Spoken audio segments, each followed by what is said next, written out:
சட்ட ஒழுங்கு கடுமையா பாதிச்சிருக்குது. தமிழகத்தில் சட்ட ஒழுங்கு சந்திச்சிருக்குது. இன்றைக்கு தமிழகத்தில் சிறுமிக்கு பாதுகாப்பு இல்ல, பெண்களுக்கு பாதுகாப்பு இல்ல, என் பாட்டிமாருக்கு கூட பாதுகாப்பு இல்ல.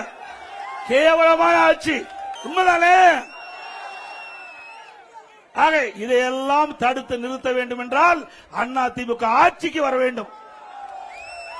அதோட தமிழகத்தில் போதைப் பொருள் விற்பனை அமோகமா நடந்துட்டு இருக்குது. போதைப் பொருள் விற்பனை நடக்காத இடமே இல்ல. கிராமத்திலிருந்து நகர வரை போதைப் பொருள் விற்பனை அதிகமா நடந்துட்டு இருக்குது. இதனால மாணவர்கள், இளைஞர்கள், பொதுமக்கள் இந்த போதைக்கு அடிமையாகி இன்றைக்கு சீரழியக்கூடிய நிலை தமிழகத்தில் ஏற்பட்டிருக்குது. நான் சட்டமன்றத்தில் முதலமைச்சரோட கவனத்தை கொண்டு வந்தேன், அறிக்கையின் வாயிலாக வெளியிட்டேன், ஊடகத்தின் வாயிலாக பேட்டி கொடுத்தேன். திரு ஸ்டாலின் அவர்களே, இந்த போதை நடமாட்டம் தமிழகத்தில் அதிகமாக இருக்கிறது. போதைப் பொருளை கட்டுப்படுத்துங்கள். இந்த கஞ்சா விற்பனை அதிகமாக இருக்கிறது. இந்த கஞ்சா போதைக்கு அடிமையாகின்றவர்கள் தன்னை மறந்து குற்றச்செயல் ஈடுபட்டு என்ன செய்வது என்று தெரியாமல் தவறான வழியிலே நடந்து கொண்டிருக்கின்றார்கள்.